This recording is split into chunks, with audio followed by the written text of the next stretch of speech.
Now, I always ask myself, nti layers kye. When I talk of chicken layers, ze ziriwa. Ze zibikamu amagi. Mbuuza. Bwe tuba tugamba enkoko. Layers ze ziriwa. Ze mbiisi. Mwekubire mu ngalo. Ate mbaagadde. Ate zino loko.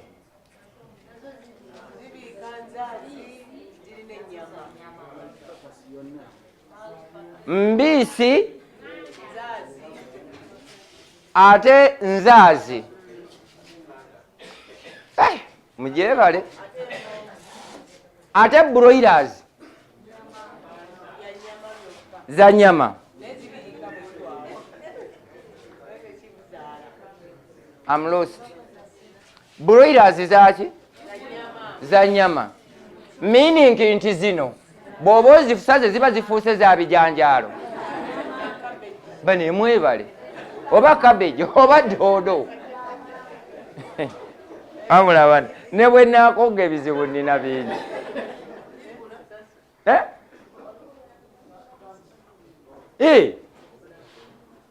Now the broilers. These are the short-term chicks. Not more than 3 months. Tutambula fenna. Broilers ze nkoko ezitasusa myezi emeka in production. That's why abantu abamu bwe bangamba nti broilers za nyama, I feel itched. Kino njagala nkibagamba olwaleero. Eno neeno ze baakuroosinga ne tufunamu zino. That's why nti bano abayaaye tebamaamira. Biriwo kubiika buki? Bubiisi.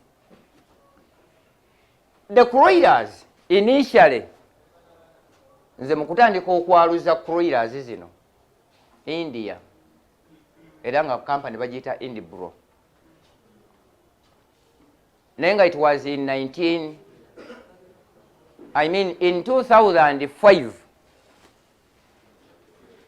after making the research, we crossed the layers with the local. Be mwawuliranga abeeyitanga ba Egibro. Bali awo kukupa complex. When we started teaching and training farmers about local chicken, netugamba, how can we improve on this? We crossed these ones. Naye ng'era zifaanana naki? Betwazi wabazi tugobya, you are very stupid. Twagala nganda muntu wazitamaamira. Ne bagamba, are you stupid? Mu nkoko twagala ki? Kumaamira oba magi oba bwana? Mukama n'atuyamba eno company n'egwa. Initially, I was working with the Yuga chick. Eyo gye nasooka okukolako. Mwabe buyikwe, bw'otuuka buyikwe mu center, eyo ye waffe oba ewange. Waliwo ekizimbe bakiyita corner house. By the time I was working at Buyikwe Health Center, I applied for being an agent of Yoga Chick in 1996. That's where my research started. Naine enkoko gye baayalula neibula lwe baamuzaala. Bwe yaweza emyaka 7, I told him, wenkana n'enkoko eno. Yangamba, Daddy, don't be stupid. Oyo gw'olaba oyo. Nyinza nti okwenkana enkoko. Could not believe it. Naye nga in the actual sense, this local lifespan is 5 to 15 years in production. Okigamba omuntu n'akulabanga omulalu. But it's a hard fact. Now what we need to do is to see what can we do. You see, when we talk of fighting poverty, it is between me and you, not the government. Tuli bumu? That camera, eyatuweereza camera eyagidonatinga is not a Ugandan. Naye yalaba bye tukola ku YouTube. Nagidonatinga nga ya $1,500. Just a lady. Naye ng'emirimu gye nkola giyamba gavumenti.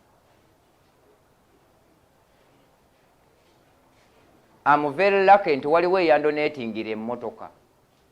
But it was burnt at Namanve there. Okwegugunga okwaliyo by then by no and the whatever. Ne bagikumako omuliro. Naye nga ne yali agimpeereza was not a Ugandan. Yali ampeereza awudi. Naye nga bw'ogyebulira mu ssente za muno ndowooza eggula miliyoni nga 7. Yangamba, I have donated this vehicle to you for appreciation for what you are doing to the community. Naye to go and clear that camera, batucharging $68,000. Just donated. Nenjogera ne commissioner wa URA. Nemugamba, this camera is just a donation. And we are under an NGO which is registered. Bangama, that's the government policy.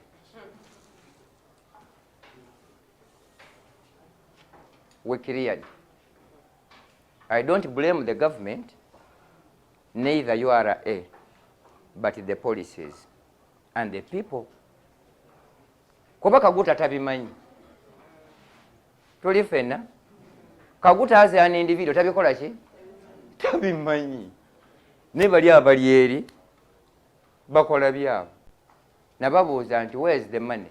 I mean where's the receipt, where I paid? Billa tebagimpa. Kati zaalagawa.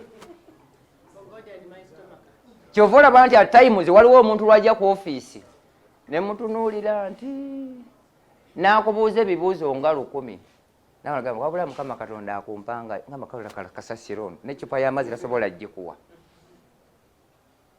Kati nakyusaamu ne ŋŋamba abo nti omuntu bw'aba azze ku ofiisi wano musomese by'ayagala naye bw'akubuuza ebibuuzo ebisukka mu 10 ddamu 4. Ebirala obikole ki? Obyesigalize. Why? And even what we are doing, it is not appreciated. Abamu munda bakutagi TV on every Sunday. Abamu munda baku UBC TV on Monday. Abamu munda baku Salt TV still on Monday. At times abamu munda bakubukedde. Naye nyinza obbagamba ekintu kino nti I pay them, and of which the content we are sharing benefits the viewers. Kyenva mbagambamu nti nze am very lucky. Ndya bulungi, nywa bulungi, nsula bulungi, but the way or the environment I'm in forces me to be as small as I am, and I pray and I thank Allah to the Almighty. Sigale nga nkyali katini. The broad objective of Universal Care Foundation in Uganda and Living Agriculture is to empower the entire community such that you can stand on your own. Tulina sente za parish development models, but the question is, mulimu abagenda ozifuna nga they don't know what to use them. 2, n'abazirimu bennyini ate bayinza obutamanya kuzikozesa nga bo. And when we invite them that you come to such a workshop such that we can work for the government, not even the government, and the government, it is we people here. Tuli fenna naye weesanga nga abantu bensinga okukwatagana nabo abroad nine yansindikira message nangamba Isa toyina magezi lwaki oyogera muna abaganda muliwa raise up your hands mwekubire mu ngalo okusaba okugenda okusomesa ku CBS bino byensomesa 30 minutes bansabe emitwalo 5 gye tugamba nti ya kabaka 30 minutes naye nga ate bakugamba nti this program is sponsored by such a company kati nze bansabye 5 naye nga mu ddakiika zino 3 mulimu obulango bwa ddakiika 10 kino kyangoba ku CBS tukiraba naye nga ate tugamba nti we have to promote and work for our country byebisinga tulemesa. That's why nze abamu bangamba nti anti musoga of which I'm proud of my tribe kuba I'm beyond 45 years kati ntegeera naye kinnumamu ekintu kimu twetwalanga okubanga ffe tusinga okubeera abalabufu naye ate ffe tusinga okubeera abajega. The reason why mu Buganda kati tetulina nateekawo million 5 in 2011 up to now sifunangayo muntu azitwala nga mbuulidde kiki Buganda kyetunda ebweru wa Buganda. Mukulu munnange, do we have as Buganda Kingdom, what do we sell outside Buganda Kingdom? Wanje okuguza region ki naye nga mugukolerawa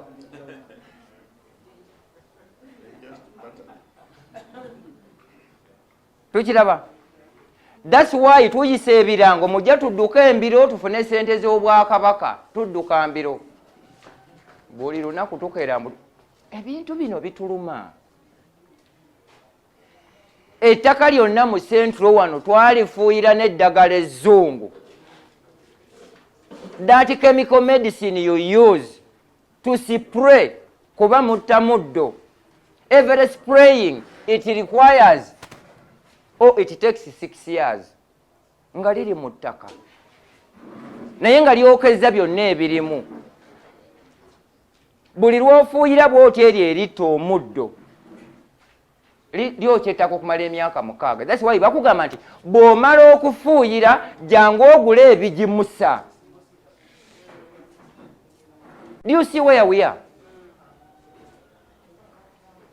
You cannot find lino eddagala erifuuyira nga liri mu Western. It is not there. Naye wano ebbomba y'enkumbi. I ask myself,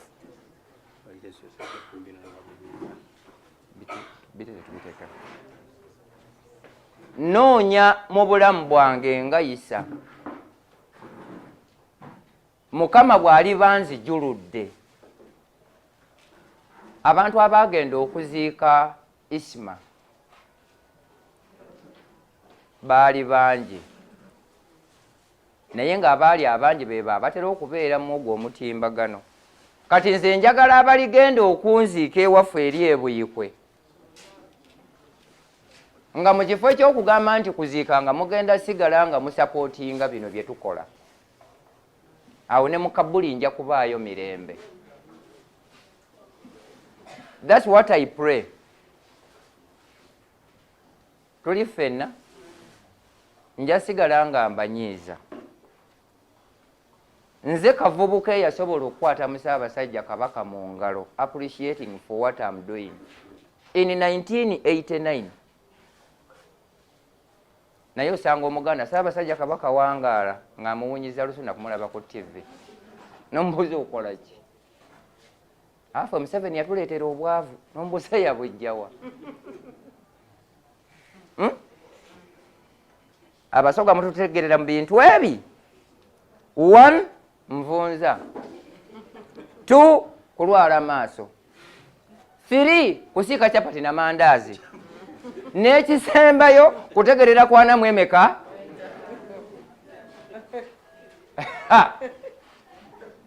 kama mulungi. But I have a question. Mwabako tuli kimu kikola mutya ebigo byammwe okubanga mulimu projekiti ezitambula? Kizibu okusanga father ateevuga. It's not there even. Naye njagala mumpeeyo imaamu omu, mukulu munayi mpaayo imaamu ogwo gw'omanyi mu disitulikiti y'ewammwe nga yeevuga mu mmotoka.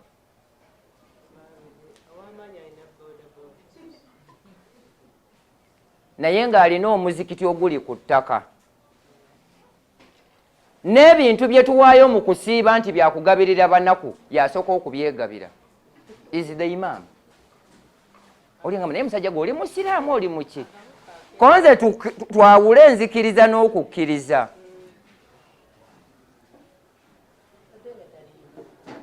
N'osanga omubuulizi Anglican Church teriyo projekiti etambula naye nga waggulu waliwo ebimotoka. Church of Uganda Anglican biki development whatever n'omubuuza bye mukulaakulanya be baliwa. Teriyo kanisa etayina ttaka. During my vacation in senior 6 nasomesa mu ssomero erya Dereti Mpalanyi Nkooyo oyo eyaliko omukulu waggulu awo. Namutuukirira nga amaze okufuuka omunene. Ne mugamba taata omanyi nti ababuulize we basinga obunaku? N'angamba how? Konze mpaayo omu eyeevuga nga mubuulizi. Yantunuulira ati naye ozze kukola kikola nze kugamba nze kyenjagala. Because there must be some funds to support these lay leaders. Nakati nkyogera. Jjajja wange nannyini kunkuza yafa. Naye yali tannafa yaŋŋamba nti mwami nkubuulire. Njagala ndwalire ennaku ezitasukka mmeka? Naye bw'ondabanga nga ndwadde temuntwala mu ddwaliro. Bankubira essimu saa 7 ogw'ekiro jjajja waazibye omumwa. Nenjivuga paka bweyukwe nga bamututte mu ddwaliro. Bwe yantunulako bw'ati nankwata mu ngalo bw'ati. Ne mugamba jjajja otuusizza okufa? Bwe nafuluma ebweru nadda asirisa. Naye imaamu okusaalira mayiti yansaba emitwalo emeka? Ne mubuuza these funds for what? N'angamba nti you see. Ne mugamba nkuyisa osaalire nga jjajja w'abadde asaalira. Naye Kampala gye mpangaalira nina baseeka be simanyi muwendo. Bwe nayingira mu mmotoka najjamu ebbaasa ya mitwalo ameka? 2. Nenjimuwa nti ziri ze wansabye entono. Naye nkuwadde ezo. What was the essence of that? Nti abakulu b'enzikiriza bano they need to be motivated. And even themselves balina okubaako biki bye bakola ku nzikiriza zaabwe awo we bawangaalira. Naye teri muzikiti gw'osangako nkoko. Bakuba misota kyeyamaani sebo twagala butiba. Twagala butimba emisota n'ensiri zituluma nnyo. N'omubuuza nti kati gwe akulembera okulembera ki? Do you see where we are going? Maama wange is an Anglican. Naye baatandika okuzimba ekkanisa mwasabira when I was still young. Ku ssente zange ze zaamaliriza ekkanisa mwasabira. Ne mubuuza naye maama wano naawe ndabanga wafu. N'angamba ye wange. Konze ffenna tukkiriza mu Katonda atya? Naye amakubo ge gaawukana. Sikugamba nti va mu Protestant odde mu Busiraamu. Nyinza okuba nga nze gye ndi si yenki. Naye ffenna tukkiriza mu Katonda atya? Sigala yeeyo. Naye maama ababuulizi bamwe mubagambe babeeko bye bakola obalekerawo okusabiriza. Bye nagamba Nkooyo oyo. Kusabiriza obubaasa ne bubeeraawo buli lunaku. Not knowing nti bwe muba musonda ssente z'ekkanisa n'oyisaawo akabba olwaleero n'atateekamu. N'enkya najja n'oyisaawo n'atateekamu. N'okomawo olwokusatu n'atateekamu. Olwokuna will not come back. kuba she feels girite sirina kyenteekamu ate buli lunaku bayitawo nkole ntya kyekisera okusuula abantu okubagaana okusaba. It is due to that. Okigamba omuntu n'akugamba nga bw'owalalira enzikiriza. I don't mind. Nze kituufu nino kibakola ki? Nabagamba nti you organize your people there, call us and we come and train them at no cost.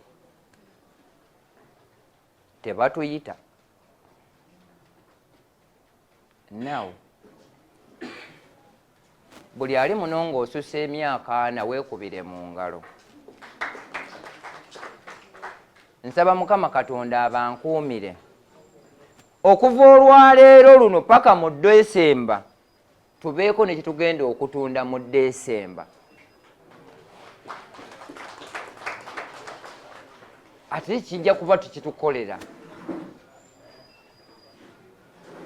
Naye mulimu abataalina kye baalya ku Easter. Bw'otuuka kuba n'abasiraamu bannange asiibira ennaku aga oba 29 n'akugamba birala simanyi kye ngenda kulya ku Eid. Nakugamba lwaki Katonda atakutwala gwe?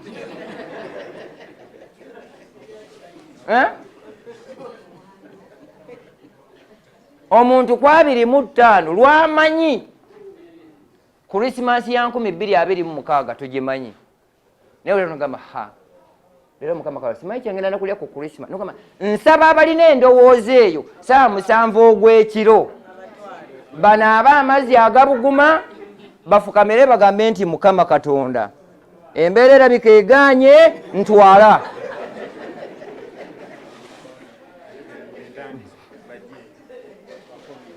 Eyo tuvuddeyo.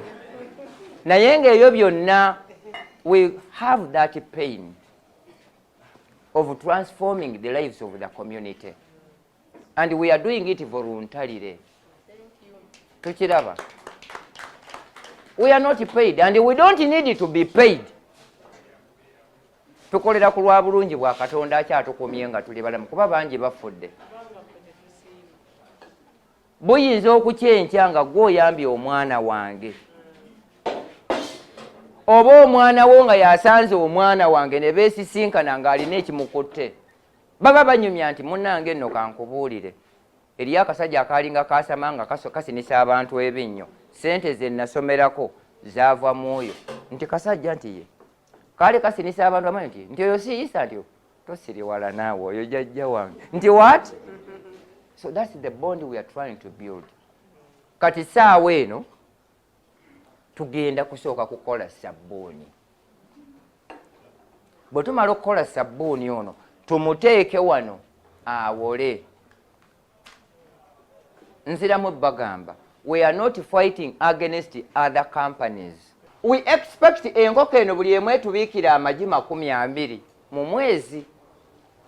We shall have 80 eggs. Amagi gye gano 8 amagi enkoko geesooka okubiika we don't hatch them. Enkoko ziba zikyali nto. Tugiweeyo omulundi ogwokubiri. Awo ziba zikakase. Muno mulimu abasawo b'abantu.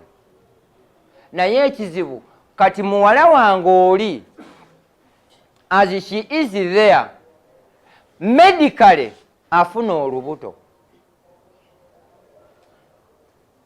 Omuwala asobola okugenda nga is just 9 months, I mean 9 years.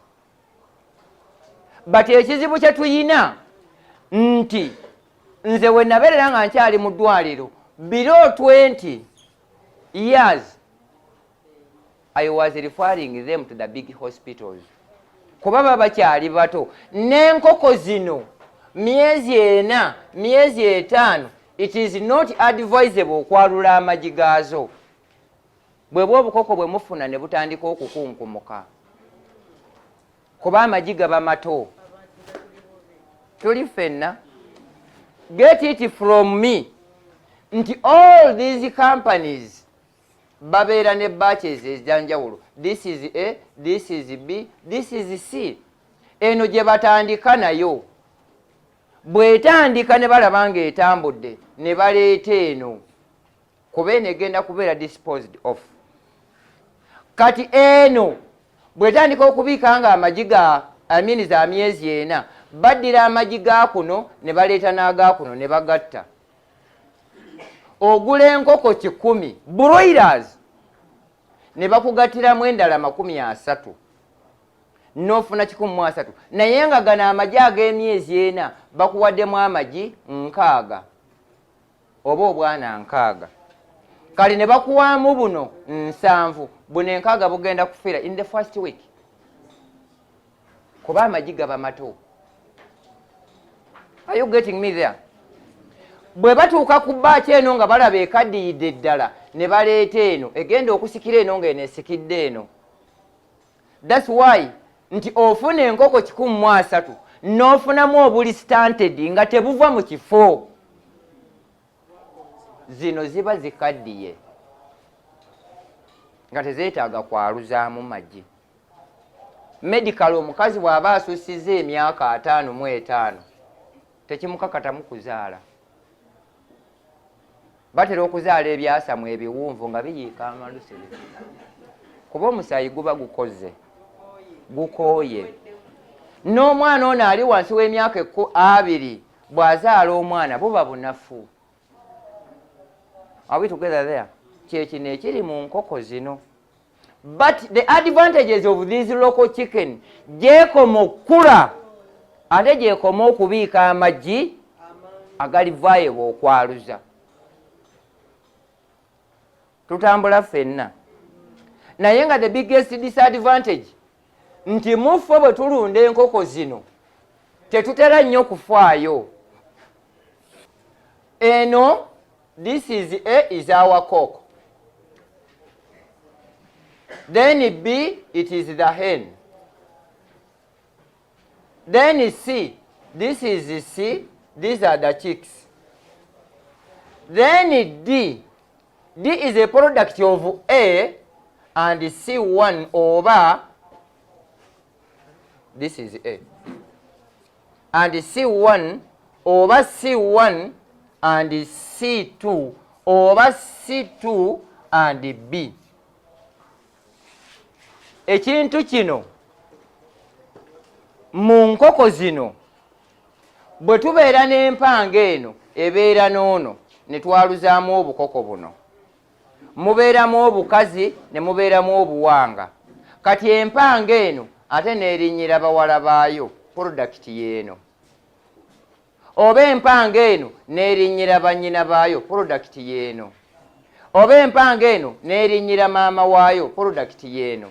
That's what we call the inbreeding. No sign, no symptom. Bufira mu bbanga lya mwezi gumu. Nze empanga yange mugireka okuba ya lulyo, zonna eziriwo yerina okuzirinnyira. Ate ne twewa amaanyi. Bannange bubiika ne bwalula bwonna naye bufira mu bbanga lya mwezi gutya. N'asigala ng'asinikira awo amaanyi zaalula ne zifa. Bannaye zaalula ne zifa. Naye amagezi galiwa. N'onyumirwanga nga zaalula ne zifa, but you cannot make a follow up lwaki zifa. It is due to this inbreeding. Obuko, what do we do? Nti kati ono tufunyemu amagi 8 bwe twaluza out of 80 katufunemu obukoko 6 chicks, amagi 8 tufunyemu obukoko 6. Obukoko buno 6 tusabe nnyo Mukama Katonda eyatutonda tufunemu obukazi 4. We start the calculation from here. Tuzirundire emyezi egi ogwokutaano buli kamu katubiikireyo amagi 20. Now 40 times 20 tugenda kuba n'amagi 8 in just 5 months. Tutambula ffenna. Kati gano 8 agasooka tugatunde. Ag'omwezi ogwokubiri oba ogwokusatu amagi 8 tugateeke mu kyuma twaluze. Mu 8 luno era bwe tufunamu enkoko zaffe 6 tuzirundire emyezi 4 tufunemu 4 nga nkazi nazo zitubiikira amagi 20 gino gibadde emyezi 5 tufunyeemu 6 olukaaga tutulundidde emyezi 4 ebina nkazi omwezi ogwokutaano bwe tugata ku 6 11 kati o December tujja kuba n'amagi 8 from 5 oyina agamba naye kategeera byekwogera oba nedda. In all my teaching as a teacher nali nsomesa kubala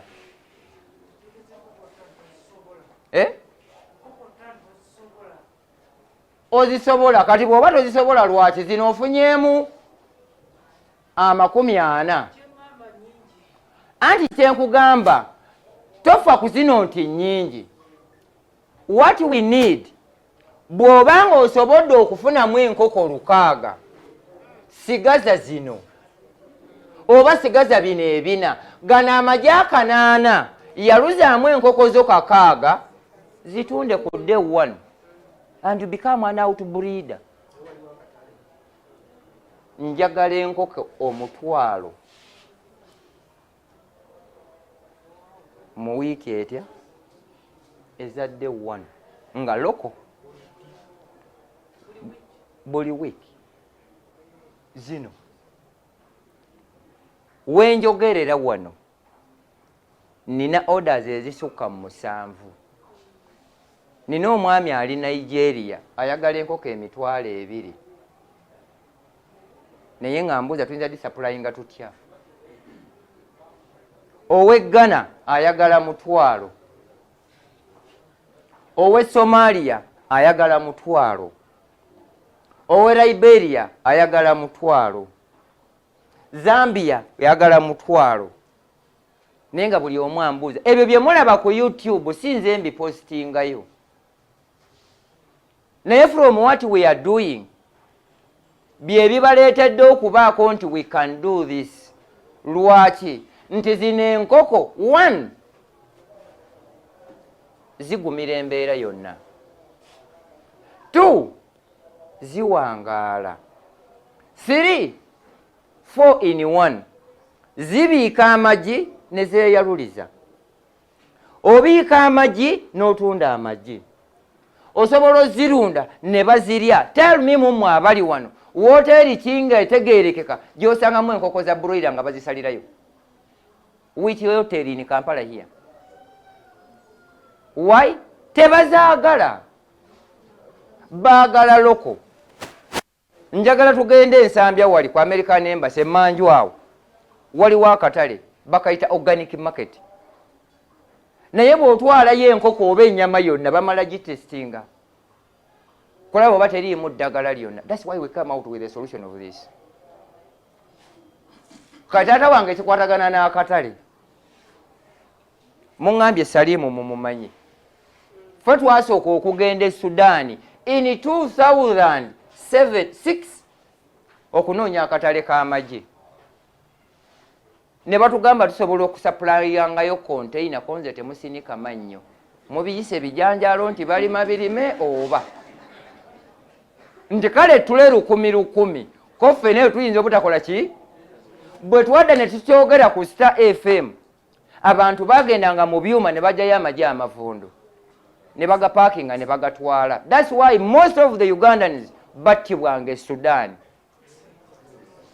Ne tumala ne tugamba nti batuttirayo naye ng'ekituttisaayo buki bubbi. You see? Amagi ge tuyita clear eggs ge gaaga taafuna mpanga zezo keeki ze muli ez'ebitaano. Keeki egula siringi bimeka? Naye tubeeremu amagezi n'empisa. Keeki emu mugendamu amagi ameka? Ameka? Buli ggi libeere lya ssente mmeka? Wangi?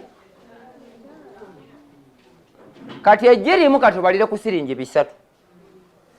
Keeki n'agitunda siringi 5. Ekibuuzo kiri nti yasoma ki mugigi oba yasaluna? Kuba bye bitaliiko bbaluwa. Bagenda mu byuma ne tubawa amagi ago agataafuna mpanga. Have no side effect. Era nze nga nkyali ekaamwokya nalina abakozi abasukka mu 10 naye nga ngula 10 liters eza butto nendeeta n'amagi ago agataafuna mpanga. Are we together there? Ne balya amagi naye nga ne bwakuyitako awunya magi. So ezo keeke ze muli obwo obwalayisi obw'ebita buva mu magi agali unfertilized. Are we there together? Kati bwe baatwalanga oli n'agula ettule 10 honestly agenda okukebera out of 100 trays nga mulimu ettule entuufu 8 naye nga buli tulo gimuguziza emitwalo emeka. Oddayo enkya n'akutunuulira. If you are the one, how do you react? Namukuba ssasi. Bagenda ne bapaakinga embaawo nti sabbuuni. Waggulu bateekawo sabbuuni ng'eno wansi mbaawo. Ekinjagaza e Rwanda bakugamba nti you are welcome here. But for corruption and theft, remain at the border. Billboard nene nnyo. Etutwalayo kya busiru. Bannayuganda batumanyiiko ekintu eki kuba babbi. Only that. Era nze ne bwamba nfulumyemu nga ngenze ebweru. Mbagamba siri munnayuganda mbagamba ndi Munyarwanda oba Munnakenya ate n'ennyindo yange efaanana yeeri. Kuba bagenda kundabamu ebiki? It is like the reason why I didn't come to Container Village. Buli mivuyo gyonna gikola ki? Abatuufu we bali naye abasinga obufu be bakola ki? But I don't want to be in that circle there. Kwe kunsanga mu paaka empya. Gwe mbanyiiziza twenyiriza eri oba tukuba bikondo oba twesuula kuva ku madaala tugwe wansi naye nga tukoledde ki? Not here. So kati wano wonna kye tunoonyaamu. Bw'otandika n'enkoko zo 5 mu mwaka ogwo oba olina ezigenda ng'okwalula buli mwezi 8. Kakoko katunda siringi 1,500 bw'oba oyaluzizza 8 oli mu sente mmeka? Tukiraba. Ate zino bwe zibanga jasi ne bw'ofunayo enkoko 4 nga buli wiiki ofunayo amajigo 6 n'oyaluzaamu enkoko 4 gy'emitwalo 6 ezaani azifuna weekly. Ekizitta kye kino kye twasooseeko ekisinga okutta enkoko zammwe in breeding buko. Bwe ziweza emyezi 4 separate them. Empanga zibeere zokka n'enkazi zibeere zokka. Gende wa mukulu muno omugambe njagala mpanga zo. Nange nzirira ezange nkole ki? You exchange. Ziri empanga ezooli aziteeke muzize ezeeno. Ono azono aziwe zigende ewoono. There will be no inbreeding in that. Obwo bwe buko. Kati nze ngenda n'embeera ne Hajati oli ne tuzaala bano ababiri ono ne Ibula. Kati ate nze n'akula ate nze ne mufuula mukyala wange oba Ibula n'azaala mu ono. Tukiraba. Ze enkoko ze tulina ewaka oyo ye katemba gwe tulimu. The local. Oli yambuza naye otegeere enkoko nazo zirina obukoko nze toyina magezi naawe. Nangamba ontandise koko nze anti kyombuuzizza. The number 1 killer disease in local chicken is the inbreeding. Now, kino kyo ekibalo kyaffe bwe kiti bwe kikola ki? Bwe kifaananye. Kati gwe muganda wange aŋŋamba nti enkoko 5 nnyingi. Nze omuntu mugamba tandika n'ekitono. With the time ofune ekinene. Now, ekizibu kye tulina mu Uganda kiri eki? Nga nze siriimu. But people are not genuine. Tuli ffenna. Bw'omugamba nti njagala loko ajja kuteekeramu kuroira. Azini bw'ogamba nti njagala kuroira ate ajja kuwa loko. Kati ffe tulina ekizibu kimu. Local is local. Kuroira is kuroira. ezo tuzaaluza. Kyenkugambamu kiri kimu, kiringa bw'onoogamba nti omanyi nti ye naye njagala kuwasiza mutabani wange muwala, naye nga ŋŋamba gwe alina muwala wo gwe wagamba nti naye singa nfuna omusajja atwala muwala wange oyo ng'amaka ge gategeerekeka mumuwa, kati ate gwe ŋŋamba nti owaayi noonyezaako eyo ku muwala gwe naawasiza mutabani wange. Kati awo olinganga bw'onaagenda poliisi nti bwe wabaawo ankoze ekikyamu bannaye mundage gye ŋŋenda, bagamba nti yingira munda gw'oliko ekikyamu. So if it comes to local chicken, it is local. That's why nze abantu mbagamba nti nze enkoko ezange nziseera. If it comes to broilers, eyange ya 3-5, why? I import eggs direct from Turkey na India. Oli bw'aŋŋamba nti njagala broiler ya 3-5 naye nga mulimu n'ez'olukumi-8, kambagambe ezo enkoko ze mugula ezisinga awo mugula boxes, si nkoko. Why? Bannayuganda okumanya ebiseera ebisinga nga nze siriimu tuli bapumbaavu, ogenda n'ogula enkoko ya Yuga chick, oba n'ogula eya Kene chick, oba eya ACR, ne bakugamba boxi eno gitulekere tukwemu emitwalo emeka, ne bakuwa buno obutaliiko maaka yonna. Bw'omala okutunda zino ze bakuwadde ng'origino, era awo wodda, era ne bakuteera mu boxi eyo yennyini, n'omala n'oddayo n'otandika okwasama, zino nga tezaakuze bulungi, naye nga gwe waleseeyo boxi yo. That's the way how we behave. Concentrate ezimu ze mugula, oli agula akalungo ne bamugamba nti kasale bulungi waggulu wano otukomezeewo ekipaketi ekyo tukuwa emitwalo emeka, n'oddayo n'ogula nga kyokuza ate kiri ffe, kandi we complain. Kati kino taata nkugamba nti ffe ewaffe newankubadde tuli 100%, naye tugezaako okubeera nga at least tuli 95%.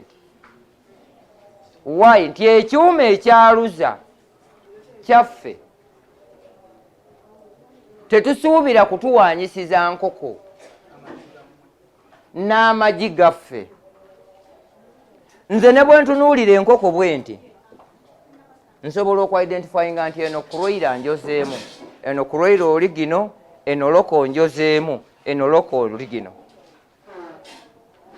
Since 1995 enkoko endi mu mutwe. Nze ngenda ku TV ne baŋŋamba mbu jangu osomese, baŋŋamba nti script eri wako, nze tosinika mannyo naawe.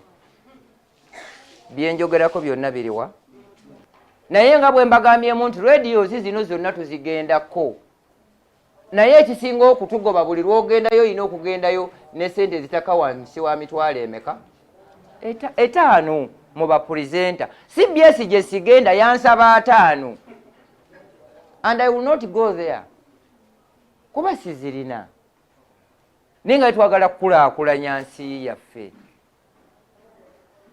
Paalo eyo yo ya bwereere, era buli Saturday okuva ku ssaawa emu paka ssaawa ezi Paalo FM oba ojja kunfuna.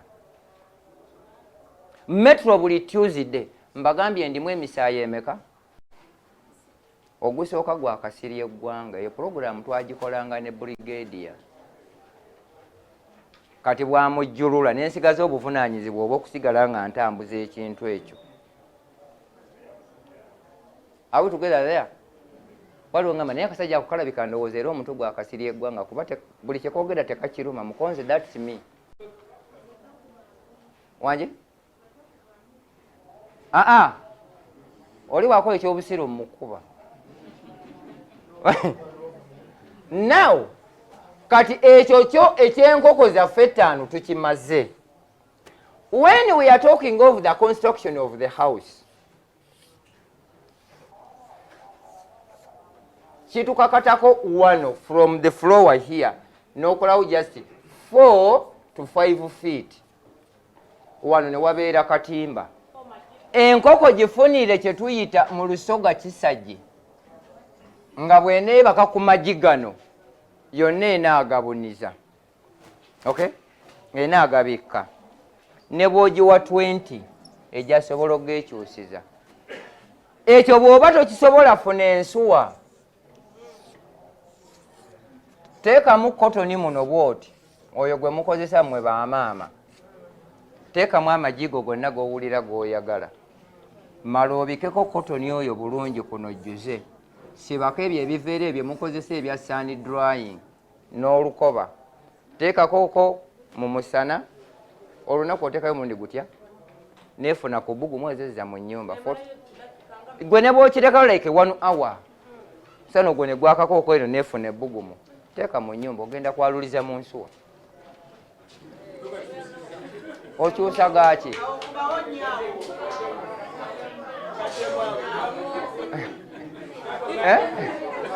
Ani eyayiseemu n'ebitaano ebyungulirayo ku mazzi?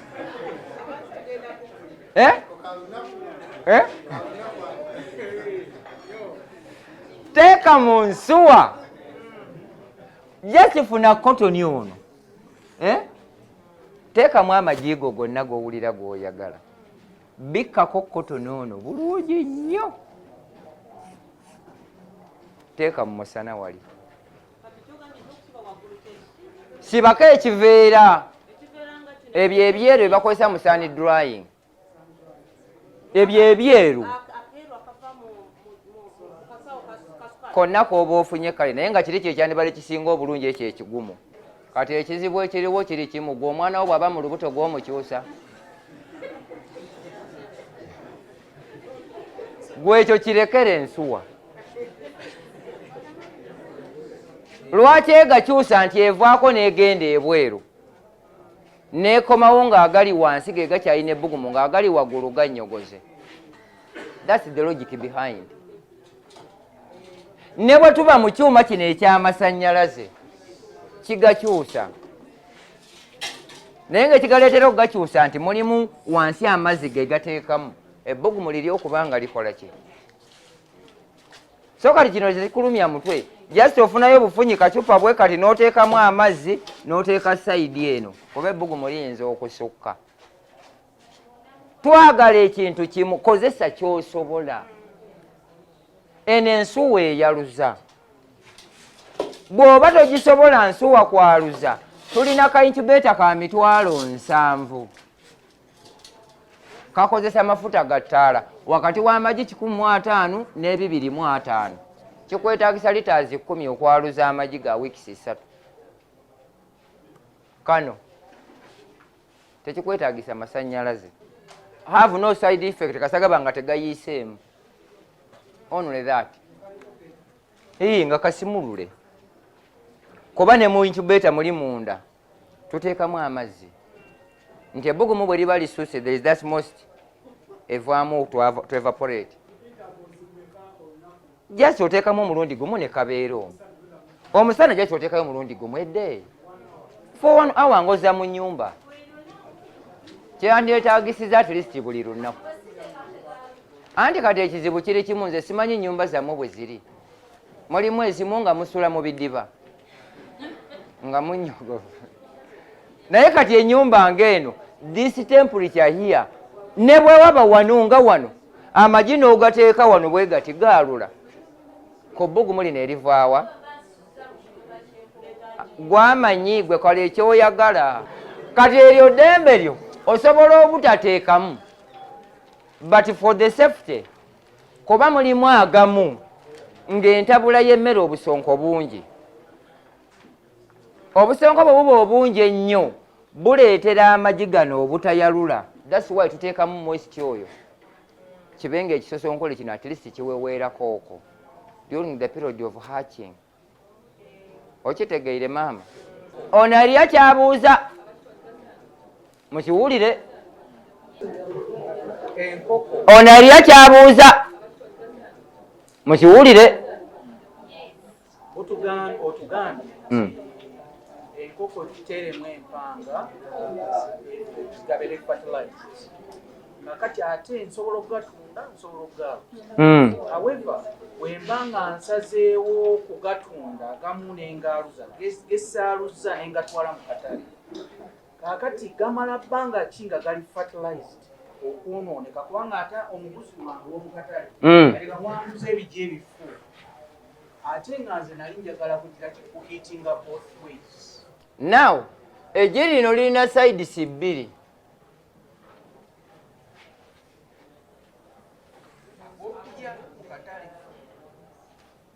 Eggi bwe liba nga lyakwaluza lirina okuba nga we likuumirwa nga temperature terinnya waggulu kusukka 35. Tukwatagana. 2. Enkoko eno bw'eba ebiika, mwe bamaama ekyo mukimanyi, tulina be bayita bamagulu. Be bakola batya?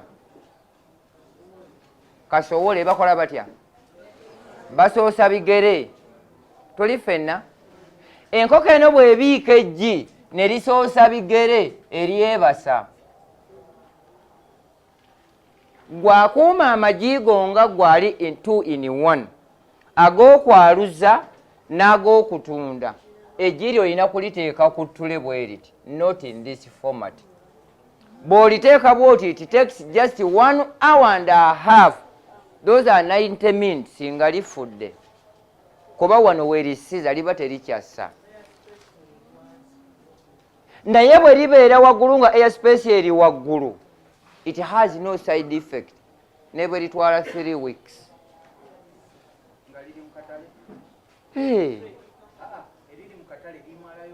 Ugwe lyotwala mu katale, ne bw'oba nga tonnalitwala mu katale nga likyalina 3 weeks, liba likyaliddamu. Naye kati ye agenda olitwala mu katale alikuumira wa at what temperature? That's the difference.